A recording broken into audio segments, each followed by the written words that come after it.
જોઈ રહ્યા છો સિટી ક્રાઇમ ન્યૂઝ। હવે જોઈએ અગત્યના સમાચાર।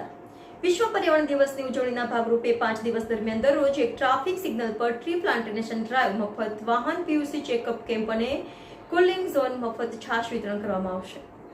ગુજરાત પ્રદૂષણ નિયંત્રણ બોર્ડ જીપીસીબીના સહકાર સાથે સુરત સ્થિત ધ ઇવેન્ટ થિયરી સંસ્થા દ્વારા સુરતમાં 5 થી 9 જૂન દરમિયાન વિશ્વ પર્યાવરણ સપ્તાહની ઉજવણી કરવામાં આવશે।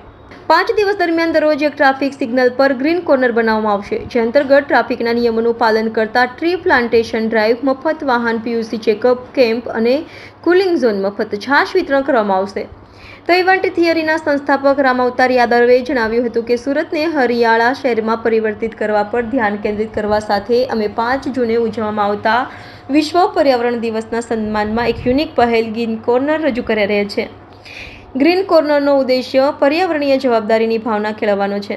સંસ્થા દ્વારા જીપીસીબી અને સુરત શહેર ટ્રાફિક પોલીસના સહકાર સાથે વિવિધ ટ્રાફિક સિગ્નલો ઉપર ગ્રીન કોર્નર બનાવવામાં આવશે। ગ્રીન કોર્નર અભિયાન અંતર્ગત ટ્રી પ્લાન્ટેશન ડ્રાઈવ, મફત વાહન પીયુસી ચેકઅપ કેમ્પ અને કુલિંગ ઝોન મફત છાશ વિતરણ કરવામાં આવશે। પર્યાવરણની જાળવણીના વિભિન્ન બોર્ડ, બેનર, સ્ટેન્ડિંગ વગેરે કાર્યક્રમ દરમિયાન સાથે રાખવામાં આવશે।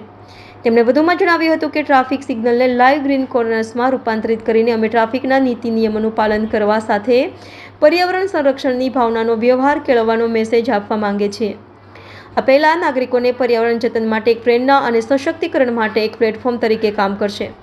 અમે લોકોને અમારી સાથે જોડાવા અને સુરતને હરિયાળું સુરત બનાવવામાં હરિયાળી ક્રાંતિનો ભાગ બનવા માટે આમંત્રિત કરીએ છીએ। કાર્યક્રમના આયોજન માટે સુરતની milk palace, Anupam Rasayan company, HDFC bank, Amaron battery, global કોલાયન્સ, પ્રાઇમેક્સ મીડિયા વગેરે સંસ્થાઓનો પણ સહકાર મળ્યો છે। City crime news, Surat. Jigar Lakhani. આજે શું કાર્યક્રમ છે તે વિશ્લેષણ આજે વિશ્વ પર્યાવરણ દિવસ છે, જેથી વિશ્વમાં એવા સમાચારો આપવા માગું છું કે વિશ્વમાં લોકો જેમ કે વીજ વપરાશ છે તો ખોટો દુરુપયોગ નહીં કરે, જેમ કે વૃક્ષરોપણ છે તો એ બહુ જરૂરી છે આવનારા ભવિષ્ય માટે। જેટલા વધારે વૃક્ષો વાવશો એટલું જ આવનારું ભવિષ્ય સુંદર અને સુખમય બનશે।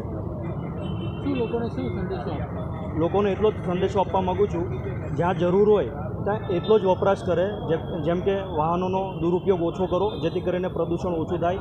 લોકોને એટલી અપીલ કરું છું કે પબ્લિક ટ્રાન્સપોર્ટનો ઉપયોગ વધારેમાં વધારે કરવો, જેથી કરીને પ્રદૂષણ બહુ જ ઘટશે અને વિશ્વ એક સુંદર બનશે।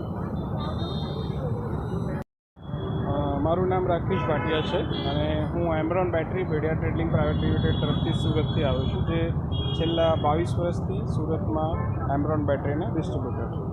સર, આજે પર્યાવરણ દિવસ છે તો આજે પર્યાવરણ દિવસ છે, એના સંદર્ભમાં જે આજે આ પ્રોગ્રામ રાખ્યો છે તે બહુ એકદમ સરસ અને વ્યવસ્થિત પ્લાન કરેલો પ્રોગ્રામ છે કે તમે અહીંયા આવશો તો તમને પીયુસી ફ્રી અને કોલ્ડ ડ્રિંક્સ બી આપવામાં આવશે। અને મારો એક સંદેશ છે કે અત્યારે હાલમાં જેમ આપણે એસઆઈપી કરીએ છીએ કે હર મહિને સિસ્ટમેટિક પ્લાન કે હર મહિને આપણે બચત કરીએ છીએ, તેવી રીતે પર્યાવરણની બચત કરવા માટે હર વર્ષે યા હર કોઈ ફેસ્ટિવલે આપણે આપણા થકી એક વૃક્ષનું રોપણ કરવું જોઈએ કે જેના કારણે આવતી પેઢી આપણી તે સુઘડ અને સ્વચ્છ હવા લઈ શકે। એ મારો સંદેશ છે।